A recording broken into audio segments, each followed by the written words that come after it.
asalaamaaleykum mbokk yi ñu leen nuyu ku nekk turam ak santam di leen dalal ci studio iRadio di am mbégte tey di dalal professeur Daouda Ndiaye. professeur Daouda Ndiaye kenn du ko président Sénégalais yi xam ngeen ne moom fan yi organisation mondiale de la santé OMS da ko tabb ci experts yi xamante ne dañu gëstu médecine traditionnelle maanaam suñu cosaan nu ñu koy fajee ci mbirum mbas mi am ci àdduna bi di tamit di dalal kii di professeur Emmanuel Bassène kenn du ko président tamit di nekk université nekk kàngam bu mag foofu te mu nekk li nga xamante moo nañ koy wooyee pharmacognosie mooy maanaam gàncax yi naka lañ ko mën a gëstoo pour faj maanaam plante médicinale yi xam ngeen ne mbas mi moom amul vaccin amul garab amul dara mu ngi continuer di rey nit ñi ci adduna bi dañuy jaaxle nañu ba OMS léegi décidé na waxtaan nga xamante ne mooy suñu cosaan ak suñu garab naka la ñu mën a xool naka la mën a indee doole ci xeex bi ñuy xeex professeur Emmanuel Bassène yow sa xeex ci Sénégal ñëpp xam nañ ko. ci maanaam ñu fulal gàncax yi fulal li nga xamante ne moom mooy suñu cosaan suñu garab OMS bu jëlee décision boobu ci coronavirus bi ñu gestu li nga xamante ne mooy suñu gàncax yi pour faj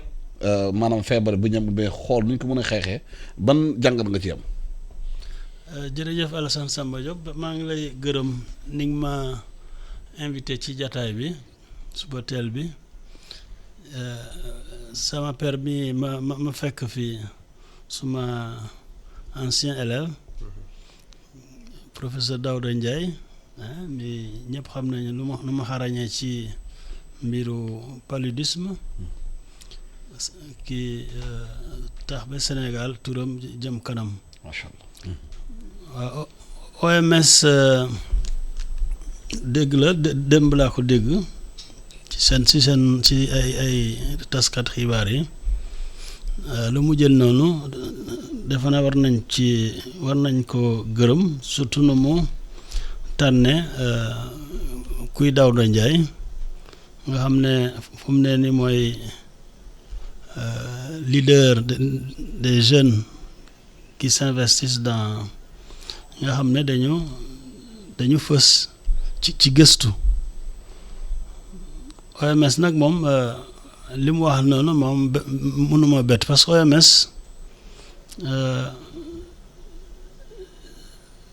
ay at ci gannaaw daanaka depuis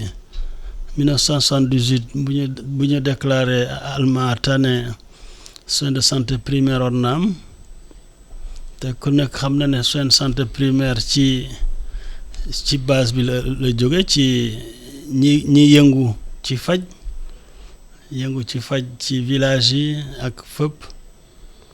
donc depuis 78 OMS intéressé na ci médecine traditionnelle te ñu ngi waaj a jeexal li ñu tuddee deuxième décennie médecine traditionnelle maanaam fukki at yoo xam ne OMS day ñaax nit ñi ñaax état yi surtout ñu faydaloo médecine traditionnelle léegi nag fu mu ne ni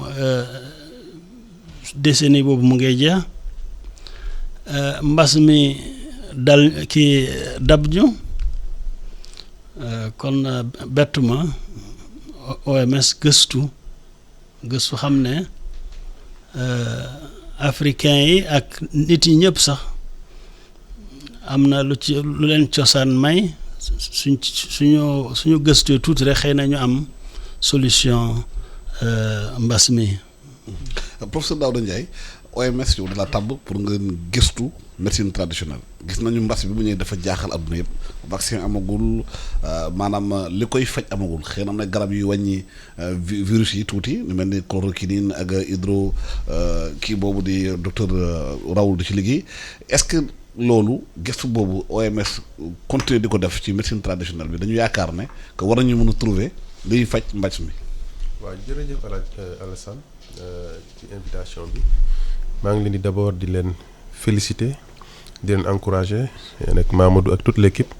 par rapport à l'excellent travail que vous faites pour le Sénégal et pour aujourd'hui vitrine ngeen donc vraiment c'est une fierté d'être là mais surtout également bi nga ma wooy démb nga ne ma professeur Emmanuel Bassène man la kooku sama maître la daf ma jàngal suma génération sage la boo xam ne tey képp ku xam dara ci ñuus yi en tout cas ci wàllu garab jóge ci pharmacie en tout cas fac médecine laa wax amal nga ko njukkeel donc dañ koy rendre hommage. et lui témoigner devant ce micro toute ma gratitude et ma reconnaissance pour li mu def ci man def ko suñu génération. donc également ñu nuyu sa mbokk auditeurs yëpp auditeurs yi ñuy déglu di wax ne également démb j'ai effectivement aussi jot naa information que également sama beneen maître bu ñuy wax professeur Souleymane Mboup également copté nañ ko pour mu bokk ci comité bi. loolu également dafay am solo lool parce que au-delà de l'expertise y a la sagesse te ñoo ñëpp jàngal nañ ma ku mel ni professeur Souleymane Mboup bokkoon na sama thèse jury de thèse donc tey nga xam ne loolu yëpp daal sant yàlla la donc li OMS def comme ni ko suñu maître waxee professeur Emmanuel Bassène moom je pense que tey en réalité man yaakaar naa ne en tout cas am na lu ko neex par rapport à ça parce que ñoom loolu lañ doon xeex parce que ñëpp xam ne en tout cas li mu ñu doon jàngal ak suñuy morom que médecine traditionnelle pharmacopée africaine am na place bu mu war a jouer ci faj aujourd'hui li nga xam ne loolu ñun la ñu yaakaar mun na tey parce que en réalité moom moo ko gën a xam je pense que garab yu bëri yu ñuy génne yu tubaab bi di génne ci suñu gàncax bi la jógee fii lañ koy jëlee yóbbu ko wala feneen en tout cas muy Asie muy feneen donc bu demee OMS ba xam ne loolu am na dafay retrouver li nga xam ne ñun dañu yaakaar ne médecine traditionnelle africaine daan na ko def ñoom ku mel ni moom ak ñeneen professeur Bassène produire nañ ay garab yu nga xam ne ñu ngi ci officine yi je pense ñu ngi koy utiliser donc te gisuñu si lu dul njëriñ donc te xam nañ ne tey comme ni nga ko waxee tey mbas bi après 4 mois gis en Afrique je veux dire mais depuis mois de décembre amaguñu ni vaccin ni médicament bu nga xam ne mun na arrêter pandémie bi te progression bi ngi dem c'est vrai que toutes les formules yëpp ñu ngi koy seet donc comme loolu am na te Afrique en réalité gëstukat yi sunu maam yi sunu cosaan am na lu ñu fi bonne daan nañ am preuve ci lu leer même fekkee ne yu bëri amuñu tënkuñu ko ci ay protocoles yu compliqués donc dafay jaar surtout que des scientifiques africains ñoo jóg ak ay leaders africains demander à ce que ñu considérer notre pharmacopée traditionnelle du moment où surtout amul garab bu nga xam ne mu ngi ko mën na fi nekk même bu amoon dañoo waroon mën a déglu loolu pour xool ko parce que pour man au-delà même Covid bi li OMS jël ñu koy rafetlu bu baax a baax di comme ni mu ko waxee professeur Bassène dañuy féliciter OMS ci décision sage bi parce que tey en réalité il est du côté de l'Afrique et ça c'est c'est extrêmement important et day ubbi porte pour leneen moi je pense que même au-delà de la Covid leneen lu dul Covid tey war nañ ko mën a donc ubbi muy fépp feebar bu fi nekk mooy maladie transmissible comme non transmissible yi nga xam ne ñi ngi fi te yaakaar nañ ne ci ñu faj cosaan am nañu ci def donc dañ koy rafetlu te ñoom parce que am nañu yaakaar ne tey peut-être solution mën na jóge Afrique et c'est ça en fait qu'il faut retenir que solution bi effectivement mën na su jóge Afrique te loolu la ñu gëm parce que ñoom bu ñu ko gëmul woon mais duñ ko def te tey au-delà même muy permettre tey ñu am benn reconnaissance mais li musul am mën nañu dem ba nga xam ne tey ñu ne garab bi fajkat de façon claire mbas bi wala même beneen garab feebar buy ñëwati Afrique la jógee gëstukat Afrique la kooku non seulement di indi benn reconnaissance mais mën na développer l'industrie pharmaceutique leneen ak leneen liggéey mën na ci am donc moo tax opportunité bi nga xam ne en tout cas ñun lépp lu nga xam ne suñu xam-xam may nañu ko suñu engagement may nañu ko dinañ ko ci def pour que ñu am résultat boo xam ne tey incha allah dinañ ci am ndam par rapport à l'Afrique de manière générale. professeur Emmanuel Bassène gis nañu Madagascar bi fi commencé génn artémisia organique indi ko ñu naan loolu mun naa xëy na am na njeexital ci feebar bi gis nañu yeneen pays africain lu mel ni Burkina Faso Bénin ak yooyu ñu fa nag liggéey ci mbirum tradition gis nañu ay garab foofu yaakaar nga ne garab suñu gàncax yi war nañ ci mën a jëlee li nga xamante ne war naa mun a xeex ak mbas mi du baax a baax. jërëjëf ci question boobu. xam nga tubaab yi bu mu fi jógee daf fi bàyyi université macha allah nit ñi liggéey ba moom seen université ba sax université yi law léegi am na Ndar am na Ziguinchor am na fépp Sénégal waaw loolu c'est-à-dire lu ñuy wax masse critique boobu dafa war a am njëriñ dafa war a njëriñ réew mi waaw c'est vrai que tubaab yi toog nañu ay siècle balaa ñëw yem fu ñu yem waaw depuis Galien li ñuy wax Galien avant Jésus-Christ et même après Jésus-Christ ay Hippocrate ñi nga xam ne médecin moom la ñuy juré dem ci ba 18e siècle 19e siècle balaa ñu yore ay usine di togg garab bañ a dem ci àll bi di jël ay xas ñun nag daanaka 60 ans d'indépendance waaye 60 ans d'indépendance yi nga xam ne am nañu juutaay yëpp pour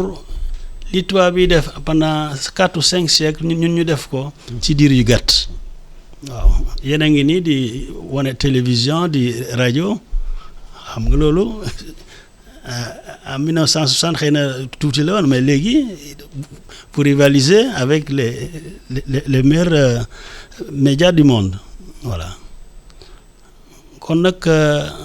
dañu war a gaaw ci li ñuy def waaw OMS xettali nañu te sax defe naa ni nga ko waxee Covid organisme bi bu Madagascar bi nga xam ne suñu njiit bi le président Macky Sall ànd na ci puisque moom moo fi indi garab boobu comme ni ko Daouda Ndiaye waxee dañ ci war a sukkandiku gaaw xam ne xaw nañu tardé voilà kon dañu war a sóobu ci mbir mi. mbas mi est-ce que suñu garab yi. waaw dama ne suñu réew mi yaakaar nga ne gàncax yi nekk ci réew mi war na mun a participer ci xeex bi. waaw dama ne mbas mi dañu ne amul garab déet amul loo xam ne yàlla sàkkul garabam dañ ko gisangul. wala ñi ko gis. dañuy xaar ba le moment opportun ñu génne ko waaw parce que bu mbas bi génnee ñu ne am nañu vaccin bi ba ñu naan sax dañu essayé africain yi fippu ne leen yëf yi dafa gaaw trop ñun kenn du jël affaire di essayé amul loo xam ne amul garab déedéet man wóor na ma ne tubaab bi am nañu garab mais mbir bi jotangul ba ñu génne garab parce que gëstu garab dafa laaj dépense lu bare voilà économie la ñun nag africains yi dañu war a xam ne am na lu ñuy yàlla baaxee mooy bare macha allah garab yi nekk ci pays tropicaux yi moo ëpp fuuf garab yi nekk au nord parce que au nord conditions yi dafa métti voilà dañu war a gëstu tuuti rek xam ne li ñu mën a tibb ci lu ñu yàlla jox moom rek lañ mën a ci lañ mën a sukkandiku pour faj ak mbas mu mën a doon waaw parce que mbas son essence day passé waaye diabète a ngi fi moo gën a rey mbas hypertension parce que nu ñuy dundee mooy tax yenn feebar yi di gën a law waaw mbas mi su soobee yàlla ak les gouvernements dicté yëpp ministère de la santé dina wéy xëy na beneen xeetu grippe mooy ñëw waaye mbas mi wéy na daanaka jërëjëf. professeur Daouda Ndiaye enjeu yi nekk ci ginnaaw maanaam pharmacopée africaine médecine traditionnelle am na ñu bëri ñu naan xëy na bu ñu trouvé woon fii remède bi coût bi du bëri parce que yeneen xeex yi nag ginnaaw pharmacie yi ngand yi yore xaalis yore ay recherche yooyu lépp mun nañ sax conditionné yenn saa sax chercheurs yi ak yenn médecins yi parce que gis nañu lépp polémique bi am France diggante Didier Raoult ak chloroquine bi ak ñi nga xamante ne ñoo yore ngandi pharmacie yi ban Afrique ban rôle la mën a jouer ci loolu ci mbirum garab boppam pour faj askanam. waaw comme ni mu ko waxee c'est vrai que gëm naa ne bu génnoon coût bi fii mooy gën a yomb parce que en réalité ñun ñu ko yàgg utiliser par rapport à la médecine traditionnelle à la pharmacopée moderne ñun ñëpp gis nañ ne parfois nga dem wuti poudre boo xam ne dañ la ne lii lay faj et cetera à moindre coût la jarul lu bari donc li ma gëm mooy quel que soit alpha bu génnoon coût bi du demee nu ñu ko yaakaaree et d'abord loolu la mooy accessibilité bi d'abord parce que tey quoi qu'on puisse dire ñun ñëpp gis nañ ne même durant mbas bi wala avant mbas bi nit ñaa ngi faju ci yenn garab yi nga xam ne ñu ngi fi te loo am di nga ko am et moom professeur Bassène je sais comme l'a dit xaw ma prix kii mais je sais que c'est très accessible mooy wane na pour man à mon avis yor enjeu yooyu du fa am c'est-à-dire que li ñu naan xeex entre kii pour parce que y a de l'argent en jeu et cetera non loolu du posé et donc loolu première affaire la donc le fait que africain bi tey bu ñu ne woon tey tel garab Sénégal la génnee wala Éthiopie la génnee wala Mali wala Madagascar yaakaar naa ne ñëpp dinañ ko mën a jot et loolu d'abord parce que gàncax bi nga xam fi day law te c'est vrai que y a un coût par rapport à l'exploitation pour ba koy transformer en produit utile ñu mën a utiliser. muy forme en tout cas utilisable pour ñun mais coût bi dina kii mais l'autre aspect bi may wax Alassane encore une fois parce que xam nga comme ni nga ko waxee parfois dafa am lu muy génn ci wàllu koppar lu mu néew dina mën a tax au-delà pharmacopée bi mais industrie pharmaceutique africaine am doole parce que bu ñu demee ba li nga xam ne ñoo ko moom di ko produiral suñu bopp au-delà de l'Afrique mën na nekk ci àdduna bi ñu koy jël quantité boobu au finish amal na retour même non sur le plan économique sunu nit dina tax xale yi nga xam ne ñu ngi génn ci pharmacie yi à la fac ñooñu dinañ am liggéey ñeneen ñi nga xam ne sax du loolu mais ci li dinañu générer emploi boo xam ne dañ ci mën a génn donc enjeu économique sax dafa am doole dafa ëpp parfois mën na gën a ëpp comme ni mu ko waxee mbas bi mën na am fii quelques mois yaakaar nañ ne mën na jeex leneen mën na ñëw mais au-delà de même mbas bi comme li ma wax pour man opportunité la pour l'Afrique pour les Africains en tout cas suñu génération peut-être ñoom li ñu waroon def nañ ko pour ñu utiliser cette opportunité là jaar fa pour que ñu mën a xeex lépp luy feebar ba nga xam ne tey dañ leen koy autoriser ñu dugg ci quelque soit muy maladie yoo nga xam ne dañ koy wàlle moo xam ne du maladie yu ñu ko dul wàlle ak et cetera pour que pharmacopée bi tey parce que pour man en fait ni ma sentir opportunité bi gëwuma ne dinañ amaat boobu chance donc pour man fii prox ndol la ba ñu ubbi boo xam ne na ci africains yi jaar na ci ministères yi jaar ba permettre nos scientifiques ñu liggéey ak ñiy liggéey pharmacopée pour au-delà de la Covid au-delà mbas bi ñu ubbi marché Afrique par rapport à la fabrication ñun et puis ñu reconnaître leen sur le plan mondial. justement yaa am na ñu nekk liggéey si maanaam pharmacopée bi ñoom souvent dañuy naan loi am na Sénégal sur la médecine traditionnelle mais décret d'application moo amagul pour ñu mën a liggéey clairement nañu war a avancer ci loolu. waaw je sais defar loi te dafoo defar décret d'application ça ne sert à rien. je pense que loolu am na en tout cas yaakaar naa ne am na parce que loolu da ngay gis parfois ñu ne dafay am retard mais en fait. xam nga pour man loolu yu koy waral su bari parce que tey même bu amoon xam nga en matière de santé dafa am ku koy décider à travers le monde ñu tuddee ko OMS dafa am influence bu muy am ci état yi parce que tey quoi qu'on puisse dire tey bu ñu la ne woon tel produit nañ ko def mën naa am ñu ko war a defar amuñu moyens yu ñu produire en grande quantité ñi leen mën a jàppale mooy les bailleurs de fonds te bailleurs de fonds yu ci bëri en tout cas ñi nga xam ne en matière de santé la ñun xam nañ ne dañuy liggéey ak ñoom lépp lu OMS waxul bokkuñu ci pour sécuriser leur industrie et pour sécuriser même seen institution parce que dañuy bañ ëllëg ñu am problème après lu ñu leen wax dana OMS ko parce que OMS rôle am certes du dicter les états mais day proposer des directives comme ça directives yi bu ñëwee états yi ñoom xool nu ñu koy adapté donc ce qui fait que ñoom loolu pour mu gënoon a yomb moo tax OMS tant que validé yu mel nii c'est-à-dire que néewul c'est-à-dire que musul refuser mais mu légaliser ko ba mu xam ne sur le plan législatif lii texte yi OMS moo ko encadré pour que tey ëllëg produit yi bu génnee parce que c'est vrai que pharmacopée ñëpp la moom scientifique la sunu maître scientifique la ñeneen également ñi ngi ci mais mën nañu parfois c'est difficile encore fois par rapport à des problèmes de moyens et dem ba publication ba war ko mën a jébbal OMS te loolu tey am na en tout cas à travers la Covid léegi tey lu ci génn ci kii parce que dañu toll fi nga xam ne tey pour une fois rare na ñu gis lëkkaloo bu sincère bu war a am dëgg entre la médecine traditionnelle et la médecine moderne. kon OMS dina génne moyens yi pour accompagner maanaam médecine traditionnelle bi bu ci mbirum Covid bi. je suis persuadé une chose parce que OMS rôle am encore une fois c'est d'accompagner les États les ministères ñoom mën nañu convaincre des bailleurs de fonds mën nañu wax ak partenaires neen tam tey bu ñu demoon laa yaakaar naa ne bu ñu demee ba gis ne tey y a une plante yàlla na nekk plante sénégalaise par exemple yàlla na nekk pleine plante africaine en tout cas. am na lii lay faj je suis persuadé que mën na convaincre bailleurs de fonds yi pour ñëw financer pour l'exploitation à grande échelle parce que ñoom bu baax am nañu les coûts des franges am nañu possibilité pour est-ce que OMS dina am moyen parce que États-Unis formellement gën nañ ci OMS mais waaw mais bon pour man kii la rek waaw ça va tout va rentrer dans l'ordre loolu laa yaakaar daal parce que yaay mënut a ñàkk surtout pandémie bi boo xam ne dafa betteete ñëpp la jaaxal yooyu mënut a ñàkk mais man dama gëm États-Unis li ma leen xamee ci dimbali àdduna ci jàppale àdduna vraiment li ñu def ci àdduna en matière de santé ak wàcce dimbal doomu aadama bu ñu demee ba gis ne effectivement lii mooy yoon bi te lii moo gën ñoom duñ ci ñëwaat par rapport ak ay problèmes non au contraire ils vont renforcer parce que da ngay dégg rek ñu ne la gouvernement mais il y a beaucoup d'autres institutions américaines yu nga xam ne parallèlement au gouvernement ay fondations et ce qui fait que pour man dama gëm ne moo tax tey période bii ñu nekk nii lii nii bu fekkente ne am na ñoom dinañ ñëw jàppale ko pour que l'Afrique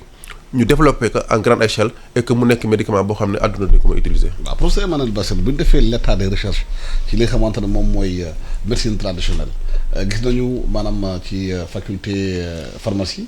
xale yu bëri dañuy liggéey ci gàncax daf seen thèse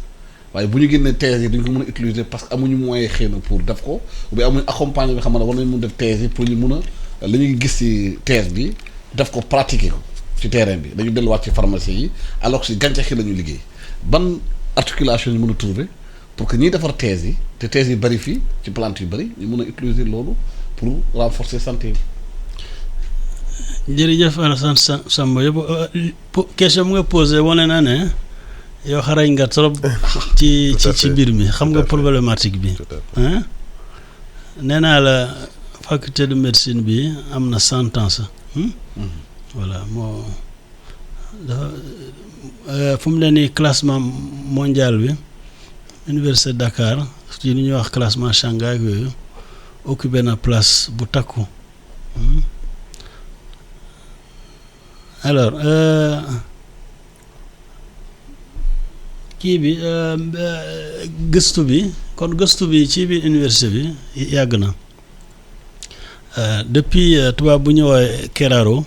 Keraro bàyyil nañu benn téere boo xam ne waa Afrique yëpp dañu ci ñee voilà en tout cas Afrique de l'Ouest dañu ci ñee Keraro muy Béro benn label la woon c'est que Sénégal yàlla ci mbir woowu daf ko ci may lu bare waaye comme ni nga ko gisee doo dem pharmacie nga fekk fa ngeer wala nga fekk fa kenkiliba sax doo ko fa fekk waaw loolu ak bisaab doo ko fekk te bisaab day faj yooyu yëpp day faj alors te tubaab bi ci garab yi ngay jënd pharmacie am na yoo xam ne ci kenkiliba la koy jëlee dugal ko ci waaye du bind kenkiliba day bind benn tur boo xam ne yow doo xam lan la waaye nga bëgg a jël kenkiliba bi fii di ko exposé pharmacie dañu ne déedéet lii yëfu caaxaan la kii Tilène moo ko yelloo marché Tilène alors man dama bëggoon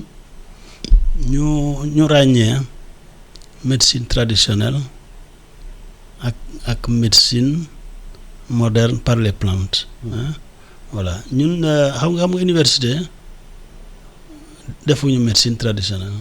man mii xaw ma dara ci médecine traditionnelle mënuma mocc mënuma affaire xarxa fuufa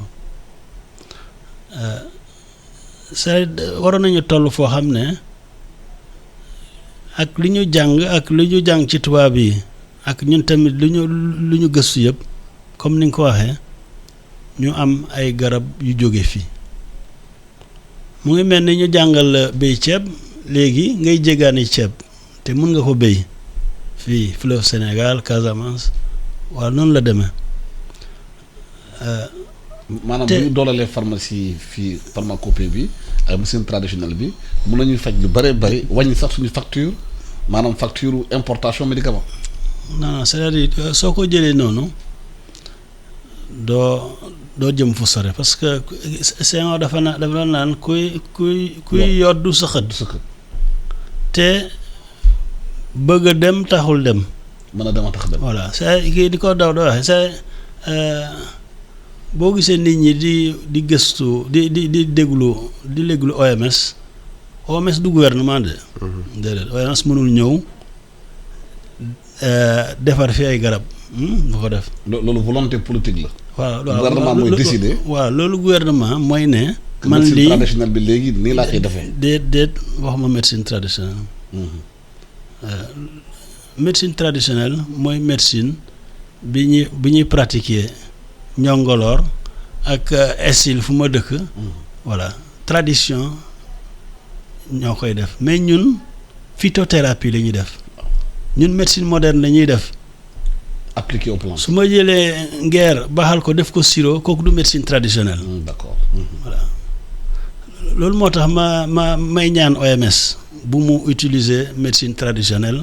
comme argument. à toutes les sauces parce que day tax nit ñi ñàkkloo fay daal plante yi. yow boo mën a expliquer auditeurs yi léegi lan mooy différence médecine traditionnelle ak phytothérapie bi ngeen def luy différence bi. pour ñu mun ko ràññee mu gën a leer ci bopp nit ñi. voilà médecine traditionnelle mooy médecine suñu maam yi xam nga bu fi tubaab bi nekkee. xam foofu yeeg yooyu. voilà ak gàncax yi aussi. gàncax yi boo demee ñu defar la. mu ngoog voilà loolu médecine traditionnelle. kooku kenn du ko jàng ci ay université. la koy donn da nga koy donn wala ñu jàngal la ko ci village wala kenn déy la ko wala nga gént ko. voilà boobu nag la tubaab bi mu fi nekkee moom la xeex ba daanaka jëlee ko fi. mu nekk Tilène nekk kii Njongoloor ak yooyu waaye fii Dakar Fann Dantec principal amu ko voilà ñun lu ñuy xeex mooy ñu bàyyi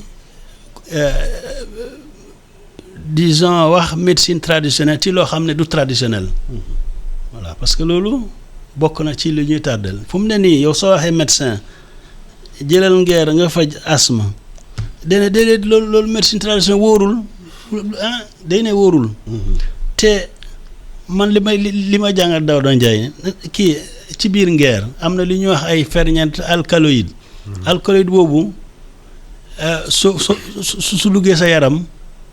day tax doo sëxët mu ngi mel ni codéine ay morphine ak mooy yu médecin di bind ñuy jigaane ci pharmacie. mais garab xottu butal aussi bu ñuy wax xottu butal. voilà eucalyptus. kay baxal jox ko xale yi voilà tubaab bi dañ ci jëlee lu ñu woowee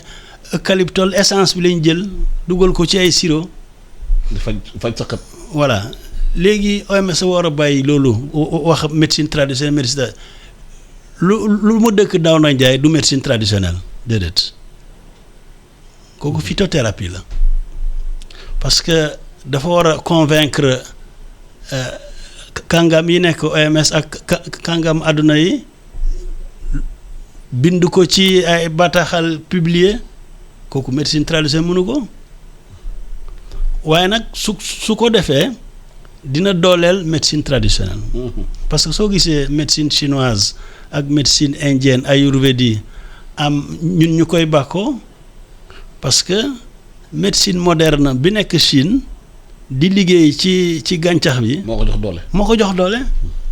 moom rek moo ko mën a jox doole parce que à la sortie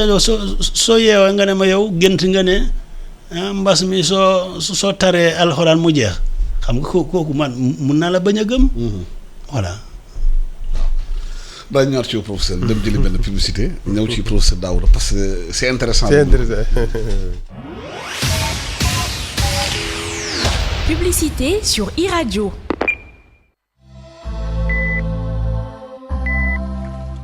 yéen ndawi Sénégal suñu réew tey la gën a soxla ay ndawam ngir xeex jàngoro ji ñuy wax coronavirus ba tax na ginnaaw bi ñu leen gërëmee bu baax sant leen ci seen taxawaay ngir faagaagal jàngoro ji dañu ñëwaat tey ngir gën leen a ñaax pour ñu gën a dëgëral taxawaay bi ngir jëlee fi jàngoro jii di ñu wax coronavirus. njëkkee ko ci digle yi nga xamante ne kër docteur digle na ko waaye lépp ñu def ko ci yar ak teggin ndax nag coronavirus kat bàyyiwul mag bàyyiwul ndaw. nañu respecté waxtu yi nga xamante ne ni moom nañu indi ngir couvre-feu bi respecté solum masque bi waaye itam gàttal suñu tànk ndax bu ñu bëggee dakkal xuus gi nga xamante ni jàngoro bi mu ngi koy xuus bu baax ci askan bi dañoo war a gàttal suñu tànk gàttal suñu dem ak dikk ndax nag jàngoroy coronavirus ñun ñoo ko mën a xeexal suñu bopp ndax ñun ñoo ëpp ci askan bi ñun ndaw ñi ñu ngi leen di ñaan ñu respecté li nga xamante ne ni moom la fi autorités yi teg pour faagaagal jàngoro ji ñuy wax coronavirus moo tax ñu ngi leen di ñaan ñu boole xel yi boole xalaat yi ngir faagaagal jàngoroy coronavirus fii ci suñu réew di Sénégal. corona bi na fi yem sama wareef mooy dog buumu corona bi.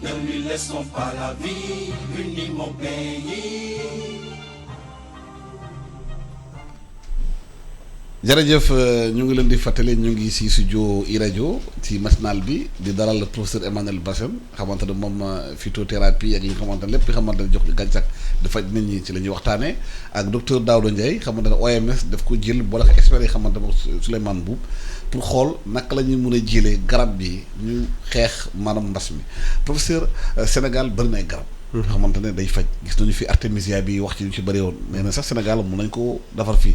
gis nañu yeneen garab yu mel ni buy ñu koy exploité fii parce que nañu ci pharmacie France yi boo ko yóbbee foofu day joxe énergie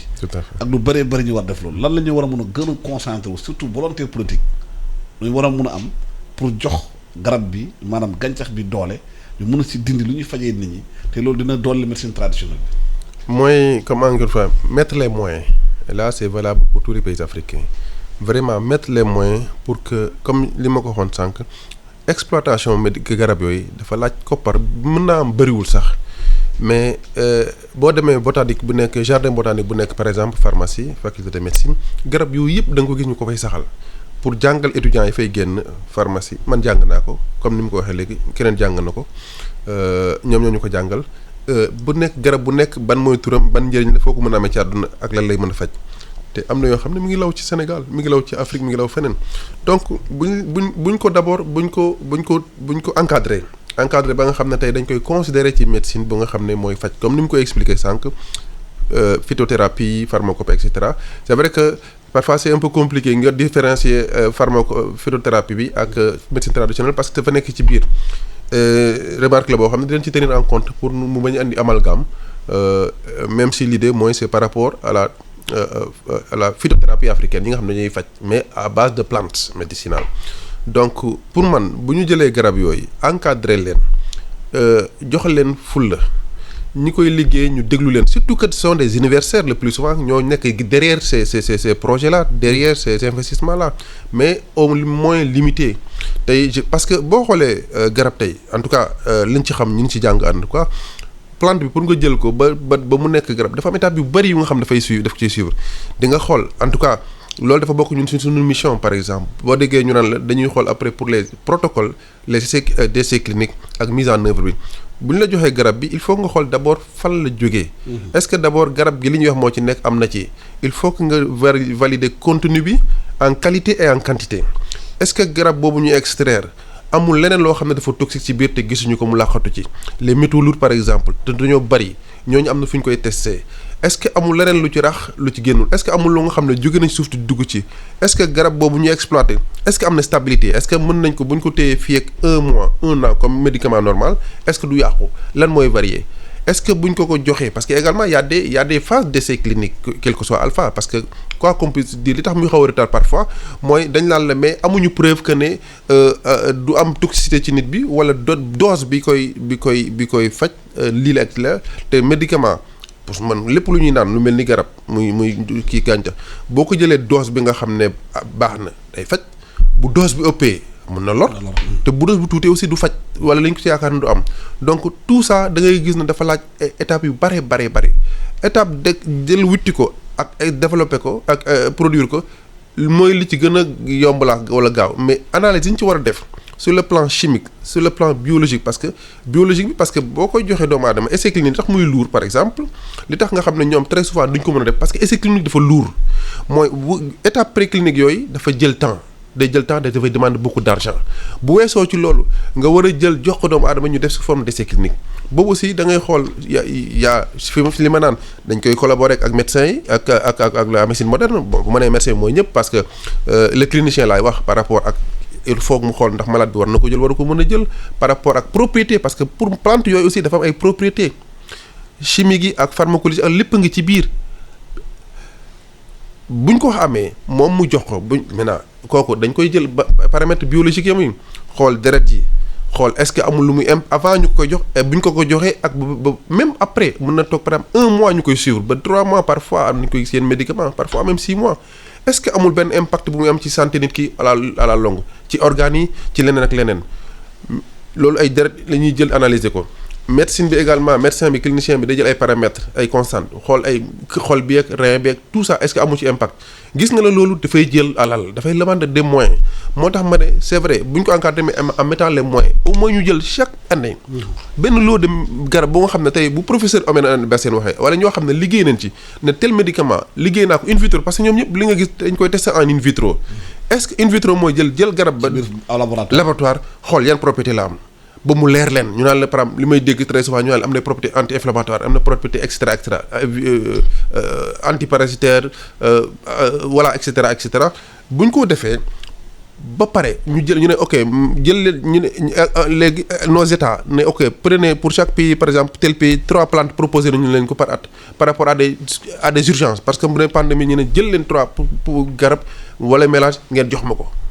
te boobu du doon te li ñu aussi li ñu war a xam mooy en réalité bu professeur Oumar Bessène waxoon ne garab a ngi nii du moom rek lay doon équipe am leen ay dina am ñeneen ñu muy liggéeyal il va travailler avec les toxicologues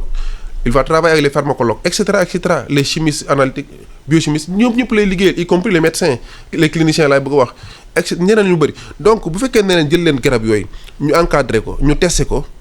mais loolu mën na am donc ce que je demande man en tout cas li may prôné man mooy à ce que ñu jox assez de moyens à cette phytothérapie africaine à cette pharmacopée pour que liñ ci bëgg a seet yëpp ñu def ko ba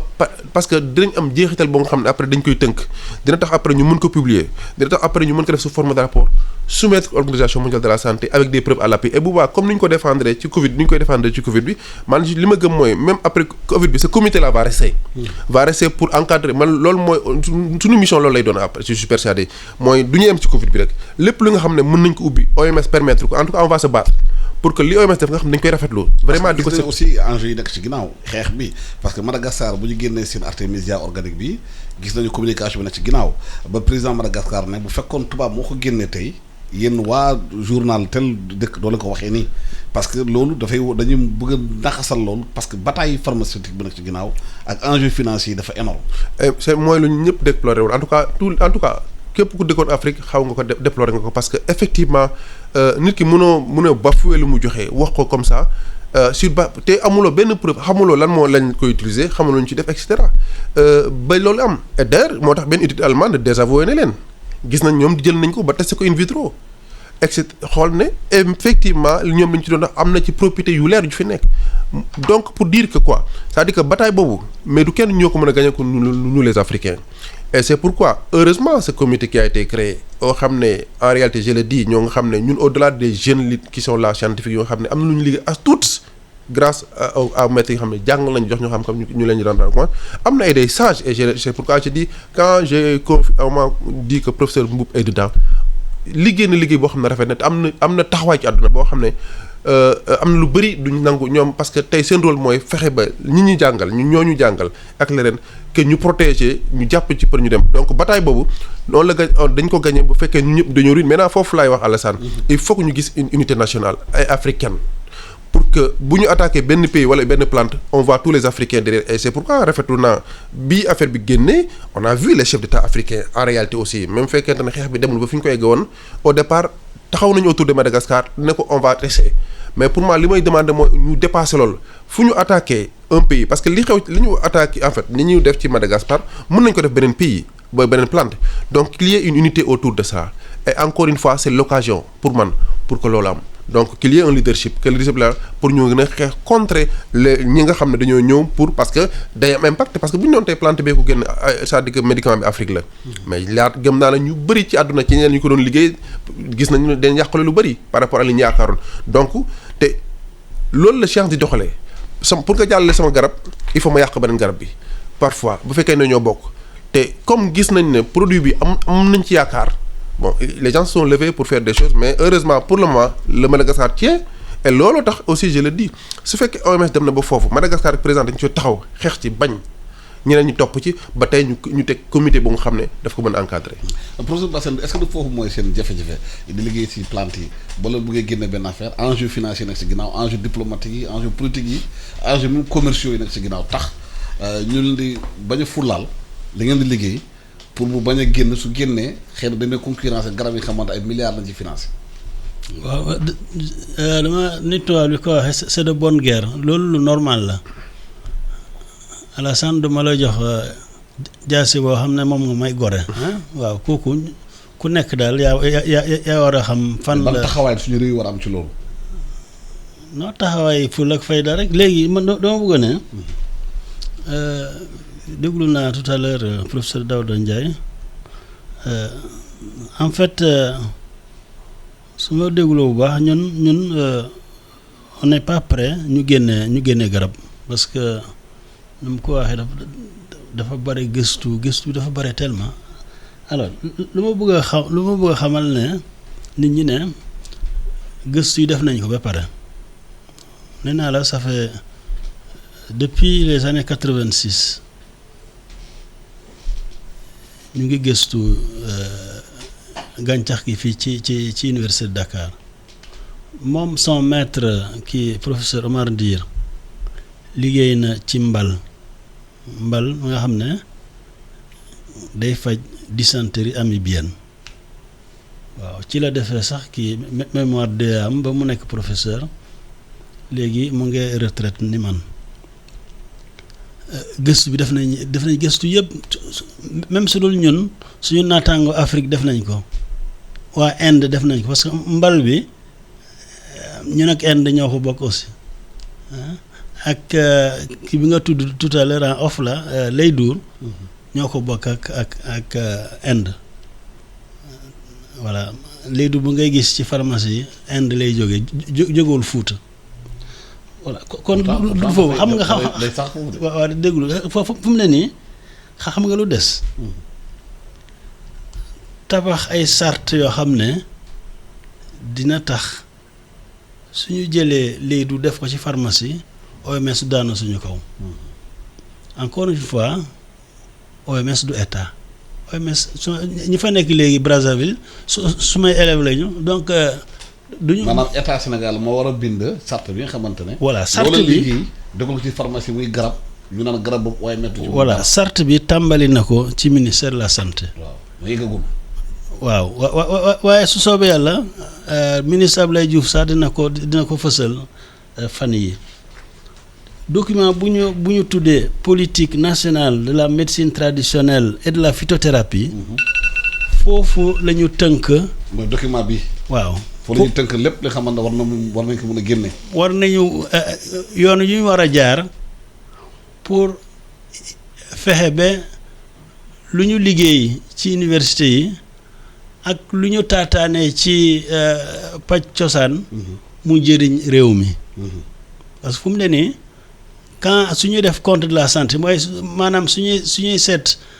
santé luy dugg ak luy génn du ñu wax tradipraticiens yi de fay ñu fenn te tamit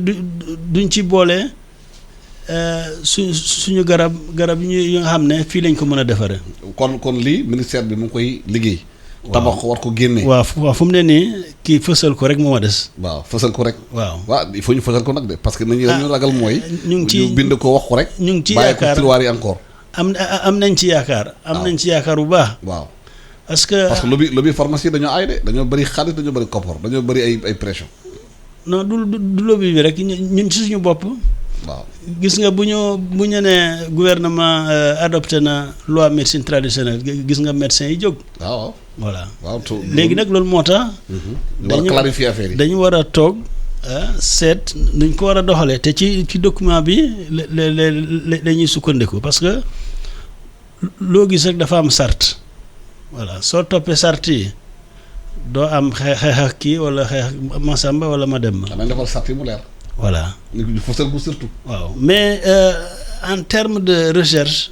daanaka def nañu lu bare te doy na ñu taxaw. dama la bëgg a laaj professeur. mbas bi ñu am nii est-ce que seen gàncax yi ngeen gestu yéen yaakaar ngeen am na ci plante bi xamante ne bu ñu ko génnee jox ko nañu naan ko mën a xeex mbas mi bu baax. waaw Alassane ma ne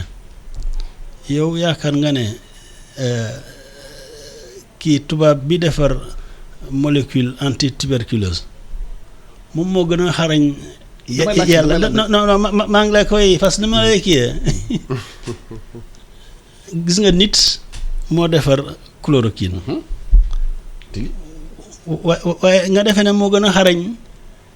yàlla mi defar. gàncax yi. non damay laajte fii ci Sénégal. waaw loolu si sa pharmacie bu ñu ci duggee tey. non war ngaa mën a génne garab bi faj mbas mi. waaw dama misaal laa la wax dama ne. garab bi mu ngi fii dañ ko war a gëstu gis ko. chloroquine bu nit defar mais ci gàncax lañu copier. muy quinine ci benn gàncax bu baax bu cosaanoo Amérique latine la waaw kon c'est que nit dafa defe ne lu mu togg usine rek moom moo baax te lu mu togg usine daf ko copier voilà kon nag mën nañu am yaakaar ne suñu gëstu fas teg ay pas-pas dinañu gis. mais est-ce que ci xeex bi ñuy xeex maanaam Covid bi ci réew mi yéen ñi nekk ci phytothérapeute di liggéey ci plante yi. associé na leen ci xeex bi. association bi mooy xanaa kii geste barrière yi. waxuma geste barrière yi. non loolu laa wax c'est-à-dire suñu associé tradipraticiens yi ak ñeneen. mooy ci kiyal tax ba nit ñi. ndax sa loxo ak. moytu voilà. waaw bu loolu weesoo ci gestu bi ci maanaam ci njeexital plante yi et na la yéen ngeen gestu xool ci plante yi ngeen yore dëgg am na lu ci mën a accompagner médicaments yi. waaw loolu dama ne te suñu woon nit ñi ci taskat xibaar dinañu wax dëgg la xëy na amul ci garab pharmacie. mais mun ngeen def lii soo leen sentiré ne feebar baa nga leen dugg voilà donc sëxët si kii bi fièvre bi ak loolu soo jëlee lii xëy na sa yaram di nga dooleel sa yaram ba nga xeex ak feebar parce que feebar bi c'est sûr que c'est pas la moitié qui va à l'hôpital ñu gis ñi feebar ba wër ñoo ëpp fuuf ñi feebar ba ñu faj leen hôpital compter leen ñu ne wër nañu voilà parce que nit yàlla moo ko may loolu chaque jour yaa ngi xeex ak feebar am na ñoo xam ne nag seen yaram du nekkewul noonu ñooy dem hôpital. waaw professeur ci dama doon laajte ci mbirum xeex bi c'est vrai que am na médecine moderne ba ñuy wax di faj nit ñi di hospitaliser est-ce que yaakaaroon na ci xeex bi war nañu mun ci dugal ñi nga xamante ne ñooy liggéey ci phytothérapie mooy seen forme de médicament bi ñuy joxe boo demee hôpital bu la joxee xëy na chloroquine wala mun jox ngeer à côté baxal la jox ko parce que puisque dañuy bëgg a renforcer système immunitaire bi pour wàññi charge virale bi en tout cas bu amul woon it maintenant comme je l'ai dit à la kulli haal moom il faut mu am parce que avec ce comité OMS là comme il a dit c'est vrai que OMS du état dafay encadrer et faciliter. mais état mooy jël volonté publique décision politique. ñu encadrer ko ñu jàppale ko j'en profite comme cité na ko dinaa ko rendre hommage mon maître professeur Omar Ndir koo xam ne aussi jàngal na ma te moo doon sama chef de service bi moom laa remplacé au niveau du département donc pour dire que effectivement ñoom il faut qu'on les associe parce que tey ñi nga xam ne ñooy liggéey ci phytothérapie mënoo wax en tout cas tey ay produits venant de l'Afrique te associé loo leen d'ailleurs pour la petite histoire man je sais que au niveau du pays il y en a qui ont commencé à travailler sur ça sur des comme questions yi nga posé sur des produits sur ay plantes yu nga xam ne war nañu mën a am njeexital ci mbas bi et donc te ñoom ñu si bëri ay universitaires lañu te ñu ngi ciy liggéey parce que am nañ ci yaakaar par rapport à ça parce que du doon rek des produits venant d'ailleurs mais des produits locaux parce que pour man c'est dafa am njëriñ pour que nos plantes qu'on les valorise parce que et comme il l'a dit également le professeur Bassène dafa laaj toujours gëstu mais gëstu boobu mi ngi koy def c'est-à-dire que par étape yu bëri comme je dis mooy étape in vitro yi su ba def nañ ko et comme il l'a dit effectivement dans le cadre de la bilharziose effectivement am na études yu nga xam ne defoon nañ ko ci professeur Ndir ak ñeneen defoon nañ ko ci ba gis ci leen ci loolu la ñuy laaj ñu reproduire ko ci lu mel ni mbas bi ñu conf c'est-à-dire que quel que soit alpha il faut que ñu xam ne également un produit même bu ne produit bi génn na en tout cas ci yi nga xam ne ñu dañ koy gëstu bu ñu gisee lu mel ni sibiru par exemple garab bi ñuy joxe sibiru ñu koy faj on trouve les ACT qu'on dit que ñuy wax combinaison thérapeutique à base d'artémisinine non seulement ñëpp prouvé nañ ne baax na mais chaque at dañ koy jëlaat xoolaat ne ko est-ce que produit bi médicament bi baax na ba tey